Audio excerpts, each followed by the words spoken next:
this rapper and him, they all in the room together. Yeah, I go to Daddy House studio and I'm fucking with Diddy and Q-Tip, and they was in. Busta Rhymes is trending after a former bodyguard made eyebrow-raising claims about unusual requests involving young men in his VIP section. And that's just the beginning. Adding fuel to the speculation, Orlando Brown recently spoke out, calling Busta one of several influential rappers who led double lives behind the scenes. Even 50 Cent has dropped vague hints about Busta's hidden lifestyle. Now, more men are coming forward with stories alleging inappropriate advances and party invitations. But this conversation goes deeper than gossip. It's raising questions about how some artists in the industry maintain tough public personas while concealing private behavior that, in some cases, may cross the line. I know a lot of people want to hear these stories and everything like that because this is stuff that happened back in the day. And then maybe that if they knew there was going to ever be a YouTube, or they knew there was going to ever be social media, a lot of the stuff probably wouldn't have got played out like it did. But things happen, and these are just stories from the past. I would like to use that as what you call that, just to clear the facts up what's going on. But it all started, we was in Atlanta, and this story starts when I'm with Puff and he's in the exotic bookstores and he's doing shopping, right? He's shopping, getting his stuff and everything like that. So, you know, this is the first time I was ever in an exotic bookstore with Puff. So, you know, I'm giving him his space. He's taking things off the shelves and stuff like that because they gave him a brown paper bag. When they gave him a brown paper bag, he was just putting stuff in there. So I said, damn, you know, he got to go put it on the counter and, you know, show everybody what he's getting. So as he's going, I'm just looking at the places where he's picking stuff from. So there's one part he picked up some things from up here on my left side. And then he picked like quite a few of them down. I'm like, okay. He put them in the bag. So when I went by there and I looked up there and it said butt plugs. And I was like, hey, yo, I was messing with him because people don't understand, you know, we was like friends. He was a part of the same gang. So I'm still going to tease him. I'm still going to mess with him and everything like that. I could do that. It wasn't just no security thing. So I say, yo, what are you getting this for? And it said butt plugs. And he was like, yo, can I do my shopping by myself? I said, yeah, you could do it by yourself, brother. And he started walking and everything like that. When he got to, I just waited at the counter. When he got to the counter, he didn't even have to show the guy nothing. He just gave the guy a wad of money. I mean, like he gave the guy a stack, something like this. And Puff wasn't the dude that carried no 20s and no 50s and nothing like that. And I mean, like he just said, boom. And we walked out the store. So we had to leave Atlanta and go to North Carolina for a show. You understand? And it was him, this rapper, Sarah, and this other girl. We all got on a G5 jet, and we flew to G4 jet, and we flew to North Carolina. The deeper issue with Busta Rhymes isn't just the speculation surrounding his private life, it's how he lashes out while keeping his own truth under wraps. His aggressive reactions toward critics, paired with erratic, reportedly drug-fueled outbursts, have even put fans in the line of fire. Instead of addressing concerns, Busta's hostility has only fueled more questions. Later on that, I think that afternoon, same day, this rapper and him, they all in the room together. You know, it's Sarah, the girl, Puff, and this dude, this rapper. So I'm here at the door and stuff like that, like, yeah. So then next thing you know, somebody rang the doorbell. We had the presidential suite where we was at. So I opened the door and the dude said, yo, I'm here for my cousin. I said, who your cousin? And he said, Ja Rule. I said, well, he busy right now. He said, he busy doing what? I said, he with Puff, they're in the room, they busy, they don't want to be bothered. He said, well, I'm going in there. I said, bruh, you ain't going in there because he told me they don't want nobody to be bothering them. And he was like, yo, I don't care, man, I'm going in there. That bull like that. I said, yo, bruh, Jesus Christ had to come down here and take the air out of my body before you get in that room right there. Watch. He tried to bum rush me. I grabbed him and threw him against the piano. When I threw him into the piano, Puff and Ja Rule runs out the room. Puff got his towel, Ja grabbing his towel, but they butt the naked. And so then Ja was like, yo, what's going on? Yo, G, that's my cousin. He know me well, and Puff was like, yo, G, what happened? I said, he tried to get in the room. I told him he couldn't get in the room. And he was like, Puff looked at Ja. He said, yo, Ja said, you ain't want to go in that room because there's a lot of freaking going on. So I was like, oh, he said it was a lot of freaking going on. So that was basically that story, man. You know what I'm saying? They went back in the room. Dude felt a certain kind of way and he left out. So I seen them at the concert the next day and they tried to, form up against me. But my man Frank was like, I told my man Frank, I was like, yo, Frank, put yourself in that position. Somebody trying to get in the room and Ja told you don't let nobody get in the room. What would you do? Now y'all can do whatever y'all want to do, man. But I ain't taking no losses. He said, yo, you good, and that was it. Bruh, when Ja said, you don't want to come up in there, a lot of freaky stuff is going on. You got to use your mind. What they was doing with those butt plugs. Wendy Williams was one of the earliest voices to call out secrecy in hip-hop, revealing a list in the early 2000s that included names like Busta Rhymes. She spoke openly about the hidden sexualities within the industry and how the pressure to maintain a certain image, especially for black artists like Busta and Diddy, kept many in the shadows. According to Wendy, the fear of backlash from a largely black fan base made it risky for artists to live their truth. And the cost of speaking out, she claims she was silenced and blackballed, largely by Diddy and his powerful circle. Just know, bro, like when it comes to certain things like this, it's a lot of people that who hold weight. They want me to tell stories that they experience with them. I ain't doing that though. I may have some of them come on the podcast or something. Now I am gonna have the guy who got the case against Dwight Howard. He gonna come on the podcast and talk. That's gonna be interesting. Because he hit me up thanking me. He's like, man, he felt more courageous. You feel me? He felt like he not alone no more.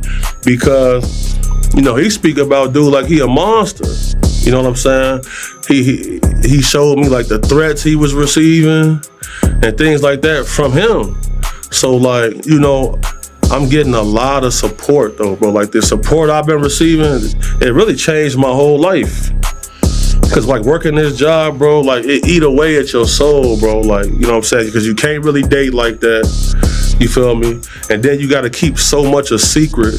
You know what I'm saying? And like normal ladies feel insecure because you always around these models, these ladies who got all this surgery. They feel insecure about that. And it's like, most ladies barely met a man they can really trust. So like when you live in this lifestyle, bro, it's a lonely path, bro. You feel me? That's why I be so thankful for my family, like my mom, my brother, my homie Unknown, dude got like my brothers, you feel me? Like my members. You need that because like, bro, so many people was shocked at some of the things I was saying, but it's a lot of people who quietly in my inbox thanking me for speaking out about certain things. So you feel me? Like a lot of abuse victims are reaching out to me, you feel me, buying shirts, bro, just sending me like I'll get like a $5, like a random $5 Apple Pay. Thank you for speaking out and all this type of stuff. I'm like, damn, okay. A lot of people like especially like a lot of sexual abuse survivors, man, they coming to me every day thanking me for speaking out about certain things, for protecting women and kids and stuff like that. You really like, this just my crusade I always been on, bro. You feel me? So like, I'm not really concerned about no detractors or what they have to say, because if you got a problem, come get up with me. Period. If not, shut up or get up. A few years back, Wendy Williams attempted to extend an olive branch by inviting Diddy onto her show, but the moment was as tense as expected. This was, after all, the same man who nearly derailed her career for exposing uncomfortable truths about the industry. The discomfort between them was undeniable, a quiet reminder of the price Wendy paid for speaking out. Just testified before a federal grand jury. He says he was in possession of a trove of digital evidence from Diddy's freak-offs and parties. His name is Courtney Burgess, and he says a friend gave him 11 flash drives that belonged to the late Kim Porter. A friend? And if you follow this story, you'll know that Kim Porter is Diddy's ex-girlfriend and the mother of 4 of his kids. On those drives, the witness says 8 videos featured 8 celebrities at Diddy freak-offs or parties, and that 6 were males, 2 were females. The drive also included a manuscript of an alleged Kim Porter memoir, a memoir that her 4 kids insist is fake.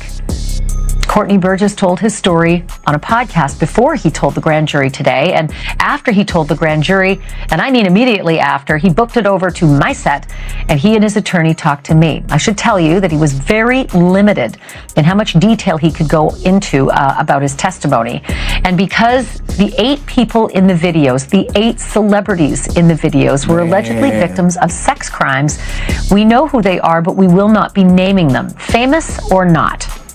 Here now is my conversation with Courtney Burgess and Ariel. He said, like a friend gave him this. And literally he's saying, I see we can see who these celebrities are. So in my mind, I'm just saying to myself, like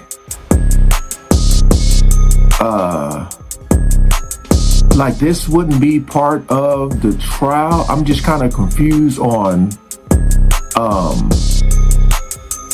like this wouldn't be part of the trial. Wendy's blunt remarks about Diddy and Busta Rhymes didn't seem severe enough to warrant the intense backlash she faced, suggesting something deeper was going on behind the scenes. According to Jean Deal, a former bodyguard for Diddy, Wendy allegedly leaked scandalous photos that pushed Diddy to act swiftly and decisively. This goes beyond typical celebrity drama. It highlights just how far some will go to protect their image in an industry built on secrecy and tightly guarded truths. So how long ago? Right, so me personally, I definitely seen it coming. Like 2013 was when I really first started speaking out about this, because he was booked to host an event in Chicago at a nightclub called The Vibe on 1534 North Kingsbury. I was head of security at this venue. And whenever celebrities would come through, the owner and the general manager, shout out PJ Khan and shout out Joey Vartanian, they would send me with celebrities after the club. So I ended up at one of his events, and a gentleman I used to work for, his name is David Arrington. He used to not work for, work with. He was a security like me, big, strong, intimidating dude. On to find out, you know, he was double dipping. You feel me? He was getting hired as a sex worker, and when I got to the event, he was there. And as a bodyguard or? No, he was there as a performer. Right. So that gentleman's incarcerated right now. He ended up killing his boyfriend, stealing his car, all type of stuff. So he crashed out. So that's how I ended up even knowing about this type of stuff. So, and when I got to the party, you know, all the waitresses was topless. They had like... You're the second person to say that. Yeah, that's okay. Yeah, everybody, the waitresses was topless. Like they had like dancers in cages, naked. I seen a few people had like lions on leashes and stuff like that. You feel me? And then, you know, once they came out to collect everybody's phones, that's when I said, I'm going to the car. Y'all got it. Because I seen the Diddy guy holding hands with 2 vampire-looking dudes, like they was off Twilight. You feel me? So if you ever at a celebrity party, you see street dudes kicking it, the females, when you see the vampires come in, somebody case getting touched. Better be on point, bro. Oh no. Do you feel like you have the spirit of discernment to like know when you see a man or a woman that know they on some like you said the guy you was working with was a whole sex worker, and I don't I was suspicious of him. Okay, for sure. You know, any person who worked private security at a high level, you know, I get this from my mom, the spirit of discernment. That's something she always said, exact words. So salute to you. And you know, Jagger Wright has been one of Wendy Williams' most vocal supporters, applauding her bravery and taking aim at what she calls the homo thugs running parts of the industry. In her view, Diddy isn't just involved. He's the puppet master behind much of the secrecy and manipulation. She's pointed to stars like Justin Bieber and Usher as examples of young talent allegedly pulled into Diddy's inner circle, revealing a darker side of fame that few dare to confront. Look into somebody's eyes and tell if they're a killer. You can look in their eyes and tell if they're a get money person. You can look in their eyes and tell if, you know, they get a little extra wild. You feel me? Bro. Would you say this is one of the most uncomfortable situations you've been in, or? No. Okay. Because I mean, like, if you know, like, the celebrity world is mostly losers. You feel me? They just got money. Like, you know, they not player. Like, they're not kind to people. They don't know how to talk to females. And most of them are, like I said, celebrity world is Zesselmania, man. Period. You got to trademark that movie. It's Zesselmania. You know, I done been in real. I done been in real life and death situations. Like I done. Yeah. I've heard a lot of rumors of saying people say that Diddy's a gangster. Is Diddy a gangster? Being around him, He not a pushover. He a tough cake toucher, bro. I tell you that much, bro. Like, tough cake toucher. for sure, bro. Like. You had said you had seen a scene where he came up to a young dude and choked him and said, "You either want to get with God or grab the man by his throat." Yeah, he was like, "You want to walk with God or you want to be a roach, nigga?" That's some gay shit to say. And I'm looking like, that's some Frank Lucas shit. So I'm like, damn, why you do? I'm like, you gonna let him grab you like that? Because bro, he real touchy feely, so that's how he discern if he gonna try to. If you let him touch you a little too much, he knows. Yeah, he gon'. There are 150,000 unaccounted for children that cross the border every year that are unaccounted for. There is a certain level of darkness that comes with levels of high wealth because. Rook just asked me right now that I think that he could rape somebody. You know, these are people who are not used to being told no. And like, I know a gentleman who has a yacht, right? The yacht probably costs like $200 million. And there's an entire staff that stays on this yacht. They stay for 6 months, the other staff come for the next 6 months. So if you got enough money, you can buy a person. You can buy their time. So that's the level of what's going on. Now, there's been a lot of alleged saying that him with different celebrities in videos exist, both male and female. Do you know that to be true? Oh yeah, for sure. Yeah, I seen some stills of some tapes being shot. Now we live in the world of the deep fake and and AI.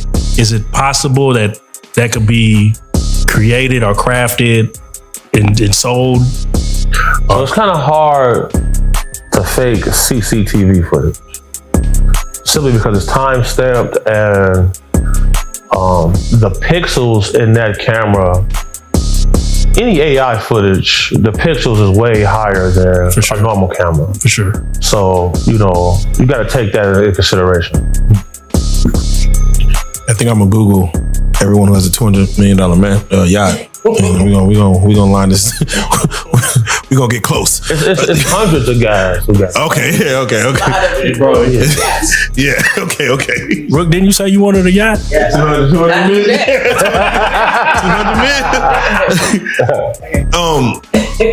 I'm scared to get money now.